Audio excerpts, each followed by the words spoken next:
All right, hey, welcome to Mental Health Awareness Week here at Condor Online, and we're going to be running a series of, as we call them, live shot interviews, one-to-ones with people who have some concerns or have some issues or even have some connections to mental health, as opposed to being able to reach out to you, the audience, to get the conversation rolling about mental health during Awareness Week. And so I'm joined here by one of our lovely interns who's leaving us soon, but James Palmer. How you doing? I'm great. How about you? I'm great that you're here as one of our guests here on our live shots here, James. And and you're willing to represent the youth in this concern, as well as one of the artists that come here through Condor Online as well, and everything, But pretty much what I want to cut to you now is a video that James was involved with a couple of years ago with CAMS over in Alder Hay, called Fresh Air. And even though they created an app, right? Yeah. And that app has been out for a couple of years, so we feel we have a right to show a clip because it will kind of like give us a basis of what we're dealing with here today. And James was also one of the stars in the clip, so hey, there we go, right? So we're gonna cut to that clip. All right, so now we're back, and I mean, wow, James, I've seen you act in one of our videos and everything, and I know you have all this personality abundant inside of you. But you also shared that at the time of making that video, you weren't as, how shall we say, confident. No, I wasn't. I was just a shy little kid. I didn't have any confidence. If I had to get up and display a poster or anything we made, my knees would be shaking, I'd be stuttering all the time. And now since I've been coming here and as I've grew, my confidence has shot up. Yeah, So. but I've seen this video, as we all just saw a clip of one of the videos that they have, and you were confident in there as well. So what do you think, because I think this is a good way of starting a conversation, because you did say to me that you feel you have been someone diagnosed with being on the autistic spectrum. Yeah, I've been diagnosed, as I'm aware, with Asperger's syndrome, and I have ADHD as well. So. But when the young person has that, they don't feel very confident, especially around other young people, like in schools and something like that. Do you think that's kind of like on the norm in that way, that your confidence is knocked by other kids, or? Yeah, especially when I was around other people. I just want to be on my own, do my own thing. I wouldn't want to be put in a group. I was terrified of groups. I'd have to do my own work. I wouldn't raise my hand, ask questions. I'd have severe attachment issues as well, as that got really worse as I grew older as well. So when I was in high school, it wasn't very good. Yeah. So ending up in this program at CAMS, can we say what CAMS is the acronym for? It's Child Adolescent Mental Health Services. Right, and so ending up in here, you ended up with other young people like yourself. Yeah. So did that help boost your confidence to know that you're not the only one going through this? Yeah, it did, because when you're in a state of mind of everything that's going on and different things that is going on in your life, like depression or anything like that, you do feel in a big dark hole. You feel like you're all alone and you don't want to reach out. And that's probably one of the big main killers in young people this day and age, is suicide, which is horrible, because they can't reach out. They feel inside, they can't reach out. Now let's do a bit of time traveling here, because this was a couple of years ago. But we both were kind of like trying to work out the numbers. I mean, we could be wrong on either side, high or low, but it was like about 3 to 4 years ago, let's just say 3 to 4 years ago, that SEN started to become a big issue where teachers themselves had to be forced to go through training and tackle the spectrum and stuff. So like, how do you feel school was for you before this time? Well, growing up, I didn't really get the support I needed from teachers, because I'd just been the naughty kid. So, I wouldn't be concentrating as well, because I'm diagnosed with ADHD, as I said. So, I'd never be concentrating. I couldn't sit still. I was always fidgeting. And so I was just named the naughty kid. There was no autism, Asperger's, ADHD. It's just like, stop you're fidgeting, naughty, you. Stop doing this, stop doing that, behave. My mum would get called into meetings. And And they then were like, you could control it. there was no way I could control it. No, but that's how the teacher would act, isn't it? Yeah. It was like I was doing it on purpose, but I really wasn't. Yeah, I mean, I've been here in England for like about 19 years now, and I've been teaching for about 15. And I've been seeing this myself where, kids are being very well dismissed in classes because, like they were being name called by other teachers. Yeah. And it was really like kind of shame because, for one, I was one of those kids when I was growing up, and my son is one of those young people now. So it's like the name calling aspect was really a horrible experience before a couple of years ago, where we've all been, going through this sensitivity training.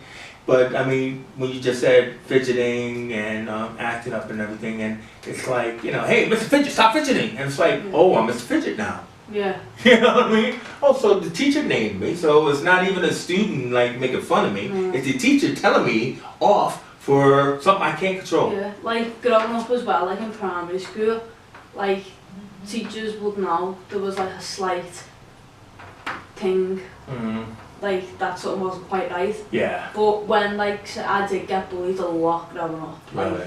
to the verge of suicide. I didn't see By it other kids or?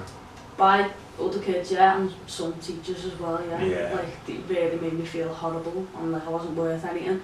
So when I was growing up, I didn't understand the meaning of like pull your socks up. Yeah. So when teachers would be like, come on, pull your socks up, and I'd literally pull my socks up, and I'd just get laughed at by all the kids, and the teachers would laugh along as well. But you can understand, because like, you're like, you were literal and everything. But I took everything literal. Like I didn't know it was like, oh, can't work. Exactly. And the shame is that the teachers don't even know that they're doing it in those times and everything, and it's just really,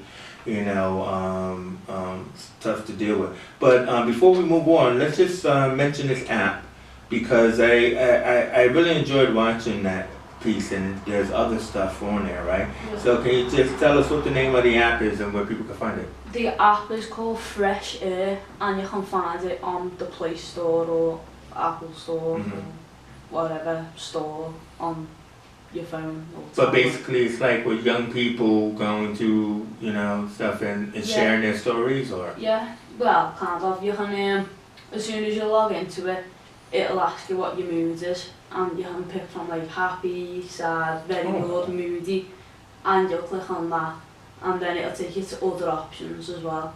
So it's really good, like, and then it'll give you like little challenges as well, and it'll give you notifications as well. So like you can do this, you can do that,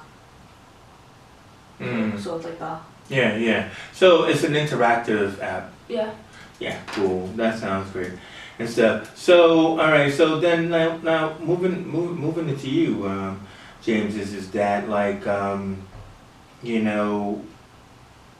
obviously, well, I shouldn't say obviously because it's not really obvious, but how would you classify, what you're going through at this point in time as far as in the whole realm of classification in the LGBTQI and all that kind of scenario? Well, in LGBTQ, I fall under the T, which is transgender, if you don't know. So I identify as a trans male. And I'm going through transition, so. Yeah, and you were saying that like you started this when you were 16. Yeah, around 16. I came out to my family when I was around 14, and I got my hair cut and everything, and I felt amazing, to be honest. Well, what did you do with your hair?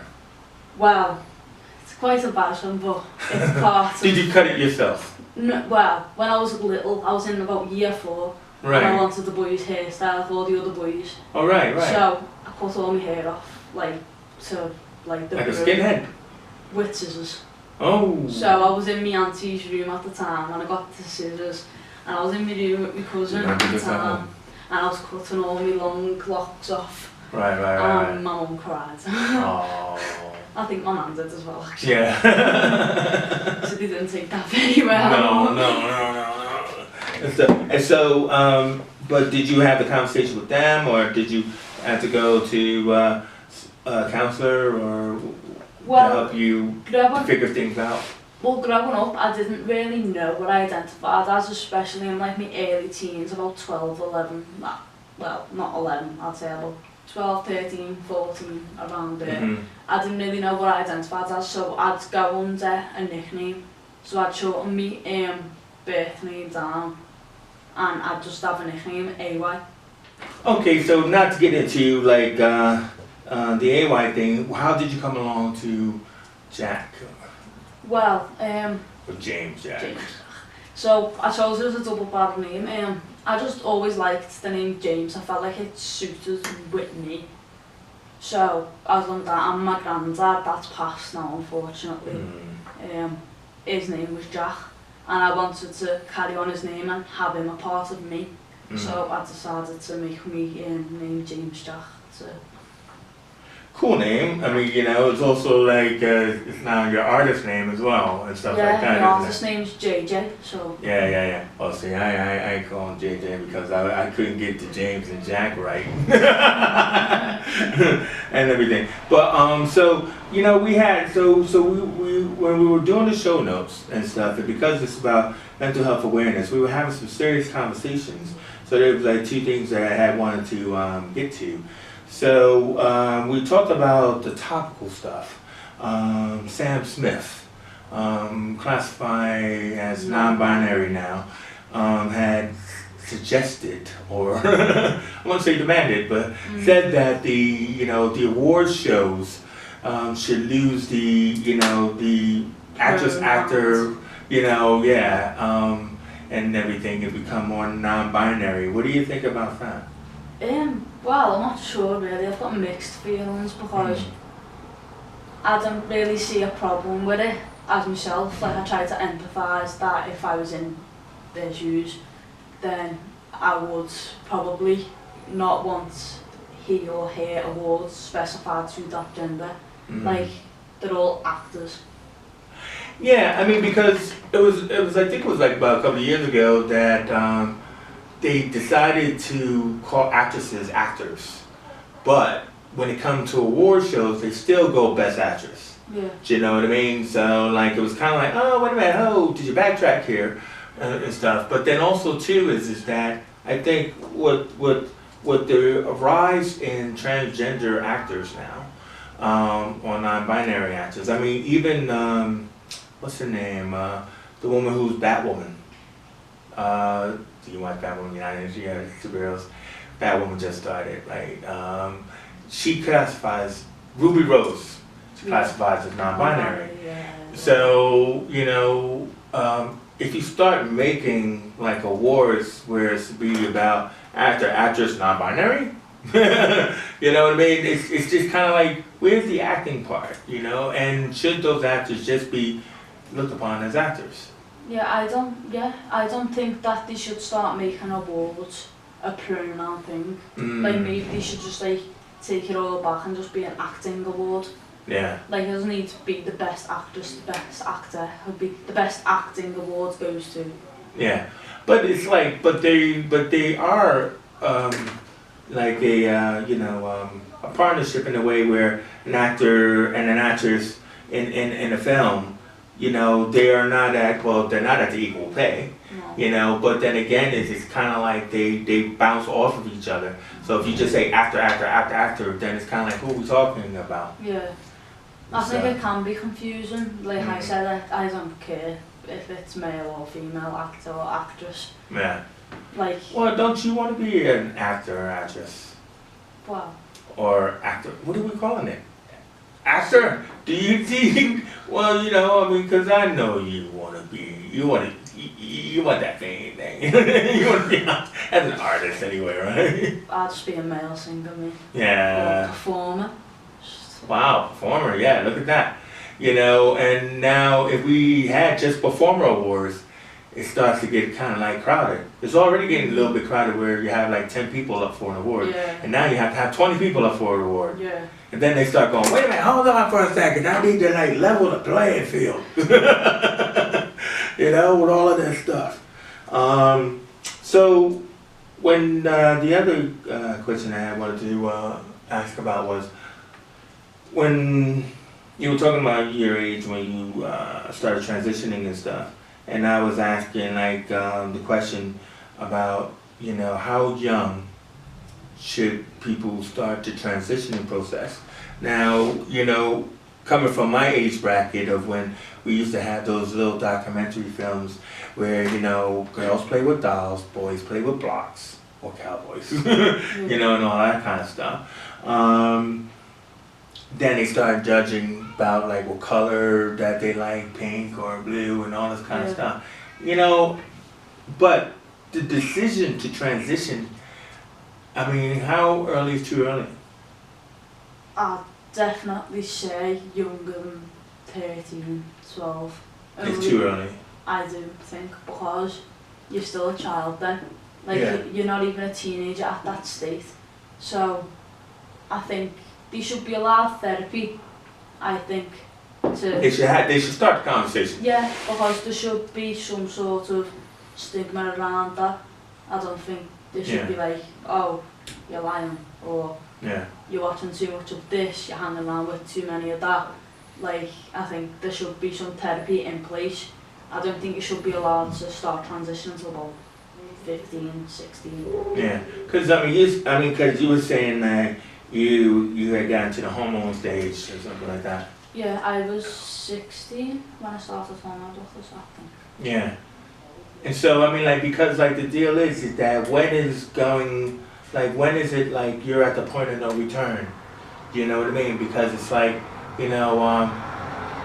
one could feel, oh, I'm trapped in the wrong body, or I always wanted to be the other sex or anything like that. And now that we're in the age of people of acceptance, it's kind of like what happens when they actually get older and they say, oh, wait a minute, I got the collagen. I don't know. I'm just asking, what do you think? Well, I think it's different for different people. Like, I know quite a few people that have gone to transition and then they've realised that's not What who they they wanted to do? were. I think like some people do confuse it with a phase. Really? Yeah. I guess that's, you know what, listen, because I can't come from the knowing stage. And so as a young person who is doing that and made the decision and going through the counseling and all that, that's why I'm just kind of curious as to, like, when you see the people on either side of you, is that kind of like an experience of like a percentage of like when people change their minds? I don't know really, it just depends how they feel, because people think, oh, once they start on the hormone therapy or the cross-sex hormones, then their life's just going to change like that and everything's going to be better. But a lot of it's psychological, it's not just physical. Yeah. So it's what matters up here. Exactly. Not your body. Like, you could look at yourself and want a beard. Like, you can't put yourself in a physique of what you look like, because you could just get let down. Like, it changes slowly or fast. It changes differently for different people, and just one thing you just never to do is get your hope up, because things might not always go the way you want them to. Like, changes come as they do, it's nature. Yeah. If it's getting put into your body or if it's natural, like, it's just something you have to go with. And if you're 100,000,000% confident about that, I think you'll know deep in your heart that you are. Yeah. And that's well said, because that's the whole thing is that like these struggles, that everyone on an individual basis goes through is their own individual story. So it's not like you can't put it like as a wave of like everybody thinks this or everybody thinks that. Yeah. But it's just interesting that like you say that about that there are people who have changed their minds. What do you think was the situation with that? Without naming anybody, of course. No, I'm just saying, what do you think occurs? Maybe they've thought that life would be easier as that gender, or they've like wanted the short hair, and they won't think like, oh, life would be better as a male. Right. I think that. So, like, better as a male is kind of like, is that kind of like a thing where where the kids will be looking into magazines and then they were like, oh, like she's really pretty, I'm not as pretty as her, or he's really fit and I'm fat, or you know what I mean? So Yeah. is that kind of, because you know, I mean, that's what we do when we're young. We watch television, we look at magazines, we see Yeah, and the you want to perfectness compare of yourself to somebody. other people as Yes. well. So, like, now obviously there's YouTube bloggers and Mm. vlogs and that, Yeah. and young people will be watching that, and I think they'll look up to them and be like, wow, he's gone from female to male, or wow, she's gone from male to female, Mhm. and I want to be like that, because it's Yeah. inspiring. So I think some people take it from that. Some people, I think, are just born with it, because it has been scientifically proven that it is something to do with chromosomes, that you get one more female chromosome than male chromosomes, Yeah. or you get one more female instead of male. Yeah. Well, I think that's the interesting thing about when people are now studying the autistic spectrum, because, you know, it's like what I call like left brain thinking. You know, like when, you know, you have Asperger's or dyspraxia or other forms of dyslexia, dysgraphia, is the fact that it's like something is not clicking. Yeah. You know, neuronically. I think I made that word up. Neurons, get it? But it's the fact that, you know, it's the, I wouldn't call it helplessness, but it's the fact that you can't help but do things if something's not clicking somewhere Yeah. and everything. So I think it's hard to help people. Like, obviously as myself, I know how it feels to be in the situation of being on the spectrum and needing help. But some people, they can have as much training as they can have and still not know how to help, because it depends what suits your needs, it depends what you need. And sometimes it's not all what they can give. They can just help with what they know, and it can be really, really frustrating. And you can think, oh, they're not helping me. Whereas they are helping, but just not the way you need it.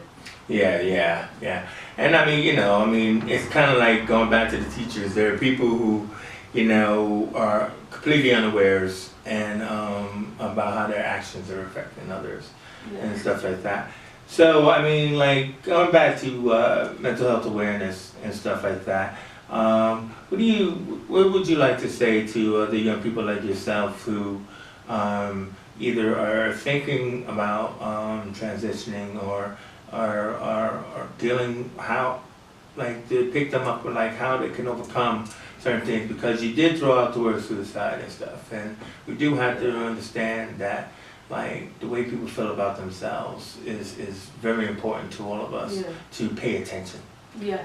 So It's one thing as parents, as teachers, as adults, family members, anything, you do need to take aware of like your children's actions and see how, if their behaviour changes, because they could be really happy and then from anything they could be really like off and not the same. And like some people think, oh, they're just having a bad day, but that bad day can turn into a bad month, bad year, and for all we know they could really be suffering, badly suffering, and you don't know what's going on unless you ask. And some kids like myself will hide a lot of emotions, but just always like try and be there. yeah, but what about if you don't want your parents to come and ask you questions every day? Well, I don't think you should every day. I think obviously just the odd like check up, are you okay? I'm here if you need me. Yeah, Just always reassurance is always a big one. Yeah. Because some people can be like, oh, my mum doesn't even like check up on me, my dad doesn't check up on me. Where that could be what they need, just to know that you're there, that you love them. And even though you think, oh well, they know I love them, like I'm the parents. But around all kids, like when they're going through a stage of like say depression, you don't think anyone loves you. You think you're all alone, and you do need reassurance. Like they went through a phase where I always used to say to them, like, do you love me? And she was like, of course you do, you know I do. But it's that part there, you know. Yeah. But you don't. Yeah. But you do. You don't, but you do. You don't, but you do. You don't, but So you you do. need reassurance. Yeah. Reassuring. Ask parents, ask friends. Even if you don't want to talk to a parent, write in a diary. What I used to do is I used to write down my emotions on a page, and then I'd rip it up and throw it in the bin. Really? Yeah. You did not want people to see your emotions? It was more of like a get out sort of way. Yeah, I know, get it out of you, and I've said it and everything like that, Yeah. but doesn't it help to know that somebody's heard it? It depends. Like, Mm. I think for me, it took a lot of weight off my shoulders Yeah. to know I was getting help and that I could relate to other people and that I wasn't alone. And when I was in that stage, I did feel like I was alone, and I Yeah. did need a lot of reassurance. Mm. So I think it depends on how bad it is, but just even, like, they do have helplines and 24/7 phone lines and chat lines that you can use, that you can talk to if you don't want to talk to the teacher or a parent or a friend or a family member. There are them lines that you can talk to and they are confidential. Yeah. So, Yeah. Well, you know, I gotta say, James, that I really wanna thank you for, you know, coming in and being the first one to, you know, walk the pedals, the stones, onto Mental Health Awareness Week. And what we're gonna do is put this out as a special over the weekend, to kind of like let people know that these kind of talks are coming. That they're raw, they're real, and they're affecting. And I want to thank James Jack Palmer and everything for coming in and sharing your story with us today. And I'm also, reason why I'm just noticing, because I want to have time to show the video clip. That's why we're like stopping just that pretty short. But I'm Chase Johnson Lynch, and this is Condor Online, and we're going to be doing these specials live this week. So we know we have about 4 or 5 specials on every day. So look out for them. And please, as James says, you know, lend an ear. You know, it doesn't take much to listen to someone, and that doesn't mean like wash over what they're saying. It doesn't take much, you know, and it can mean a lot. yeah, actions, words can hurt more than actions. We all do care about it. If you do feel lost and you do feel alone, we do care and we're all here to help. If it doesn't feel like that sometimes, I know how hard it is. So Yeah. Well said. All right. See you guys later. To the next live shot. To the Bat Cave.